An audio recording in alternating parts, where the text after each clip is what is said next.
Alright, hello everybody. Today's review is going to be of Suspiria from 1977. So again, as you can see, I'm still on kind of like my old horror film kick.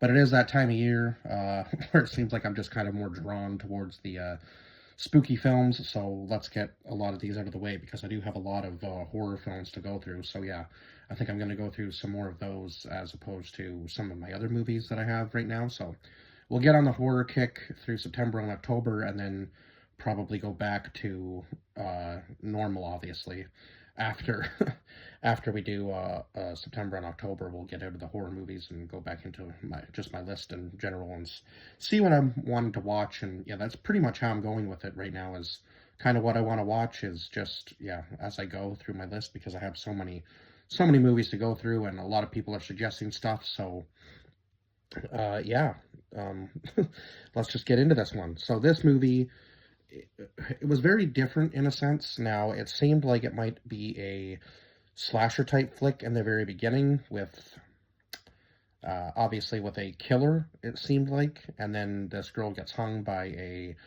what was it, like an extension wire, I guess, maybe. And then her friend unfortunately dies in the process because she was standing right underneath where her friend was being killed, and something falls on her as well with a bunch of glass from the ceiling and so on and so forth. So, yeah, it was a pretty intense start to this movie for sure. And I was like, okay, so we're going to get like a serial type killer kind of thriller type vibe movie, maybe. And then it kind of switched when we when we get to our main character, played by Jessica Harper, who played Susie Banyan. So she was traveling from America to Germany, and she was how do you say it? I guess, would you say ballet dancer? Is that the correct term for them? I guess how I would say it anyway. So she was a ballet dancer, and she was traveling to Germany to, I guess, kind of hone her skills a little bit better in Germany with this dance academy known as the Tanz Dance Academy. So she was going to be working with people from, different, obviously from Germany, uh, so that she could, I guess, kind of more perfect her craft. Now, it seemed like she was a well known name and they had known her. Was it her aunt or her grandmother? No, it was her aunt. They had known her aunt. I guess her aunt had danced there as well. So she was already kind of like being welcomed with open arms, or at least it seemed that way. So then the other American girl that was there, played by Stephanie Cassini, who played Sarah. They kind of became friends, obviously, and this was after Olga was the one who put her up in a room in the very beginning of the movie. But of course, it seems like she's going to have to pay for staying with Olga. So I think she does end up taking the room at the academy because the room becomes free for her. So it seems like she has it going pretty good for herself. And then, of course, some strange things obviously start to happen where she feels weak at one point, and then they keep feeding her this food, and she kind of starts losing her memory and so on and so forth. So, yeah, Sarah kind of tries to keep her awake at all times, I guess, because I believe Sarah's not eating the food, and I think that shows at the very end of the movie, obviously, when also Susie's not eating the food either, and then she's able to actually travel throughout the house and discover where everybody is and where everybody's going just based on their footsteps. So she's an incredibly smart girl, being able to tell which direction the footsteps are going just based on, um, I guess, the sound and maybe the pattern of the footsteps. Because she says even at one point that the front entrance is to the left and the footsteps are traveling to the right. How you can even tell that, I don't know. But yeah, she must have some sort of like weird intuition for certain things, or maybe she's just very sensitive to sounds. And maybe she could just tell from maybe the pitch or the echo, maybe in the academy. I'm not really sure.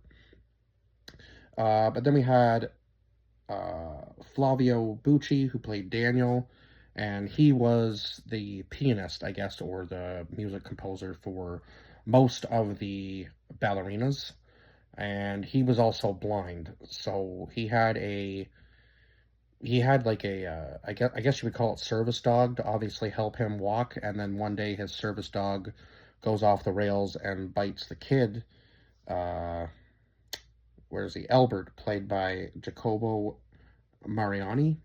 And so they want him gone. The Dance Academy wants him gone. They kick him out. And then soon after, he is also killed. So we have three people dead.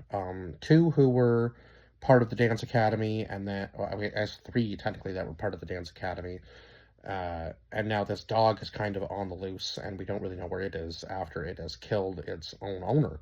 So I'm not really sure what exactly was possessing the dog, but yeah, it kind of seemed weird. I guess maybe because they were witches, they were putting some sort of spell on the dog in order to attack him, and it almost seemed like somebody was following Daniel home that night. So I'm not really sure exactly who it was. We never really actually get a glimpse of who the real killer could be. It's kind of hinted at as to who it could be, but we never actually really discover whether it was this person or not throughout the movie. Now, the person I think that was doing the killing uh, was Pablo, who was played by Giuseppe uh, Trana, Tranavici, I want to say is how you pronounce that name. I think it was Pablo. I think he was maybe kind of put under a spell by the witches to do all of the killing, and he seemed kind of like the perfect suspect because he was like the big he kind of seemed like the big like bodyguard type guy, so it kind of seemed fitting that he would be the one that they would get to do the killings for them, but I'm not really sure exactly if that's the truth or not.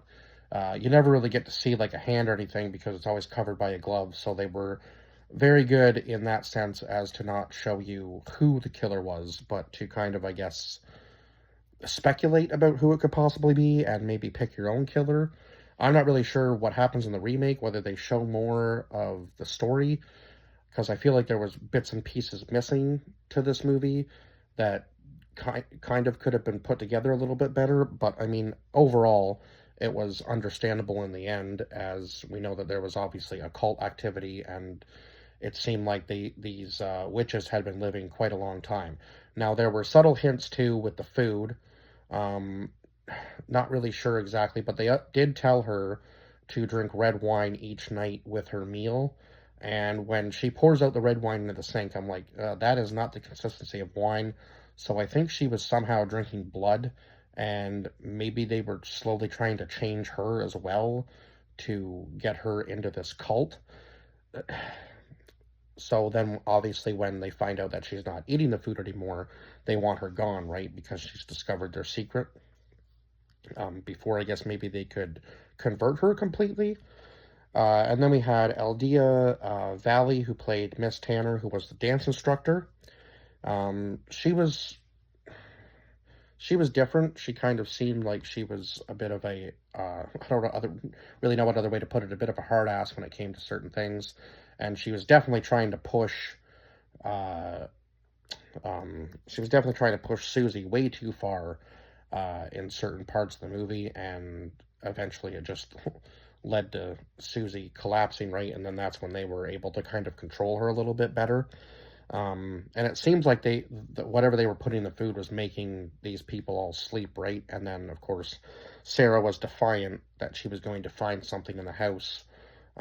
So she, it was clear to me after a while that I guess she wasn't eating the food, obviously, especially after she was killed, because, yeah, but that whole scene was kind of ridiculous with Sarah's death because she said, I don't know how slow you can possibly move when you're being chased by somebody, but she had the time to set up like four boxes or four items anyway to get up to this window, and then she doesn't even choose to climb onto that. She climbs onto a different object and then opens the window from one object.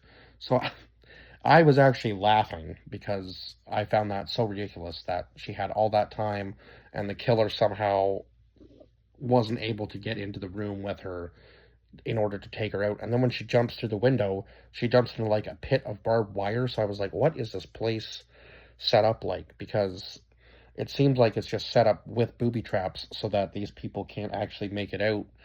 If they are being defiant, they're gonna find a way to kill you, I guess. So, yeah, it was just very interesting, some of this movie. And then we had Joan Bennett, who played Madame Blanc, who was the vice director of the dance academy. So she was one of the witches in the end too.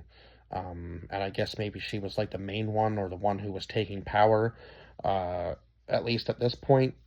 And then again, we had, yeah, I've said those characters. And then we had uh, Layla Savasta as Helena Marcos, who was obviously um, the witch that the one guy discussed discussed about with Susie at one point in the movie, saying that, you know, she was known as a witch, but she had passed away a long time ago. Apparently not. Apparently Helena was still very much alive, and she was even able to bring Sarah back from the dead in order to try to kill uh, Susie at the end of the movie. So I was like, okay, this is just getting way too crazy with the witch thing, but she was able to kill her, and then uh, I'm not really sure what happened at the end. It seemed like she was kind of like walking out, and then the place just kind of lights on fire. I'm not sure whether I missed her lighting it on fire or what, but yeah, it seems like she was almost smiling about what had just happened, or what she had just done at the end of the movie. So I was like, had she been taken over maybe a little bit, and now she was going to go start her own occult? Like, I'm not really, like, her own occult activities. I'm not really sure exactly what they were trying to get with the very ending of the movie, but it was interesting nonetheless. And then we had Eva Axon, who played Pat Hengel, who was the first girl to die, and then her friend, who was played by Susan Giacoli, or Javicoli, was Sonia. And yeah, they unfortunately met probably the worst demise in this movie, I would say.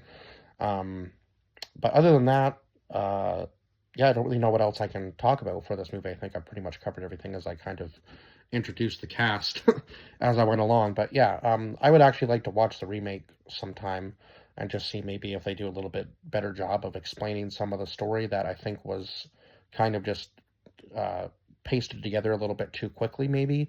I feel like there was a lot left out, and it felt like the story kind of had a start, middle, and end, but the start, middle, and end were all kind of different stories in a sense, which is weird because, yeah, again, I felt like it started out like a slasher film, and then it kind of got a little paranormal, and then they added the occult stuff in, and there's a good story there if you can make it work, but I just felt like the film throughout didn't quite flow as properly as it should have. I don't know how else to explain that, I guess, but yeah, other than that, I guess I will see you guys in the next review. Bye bye for now.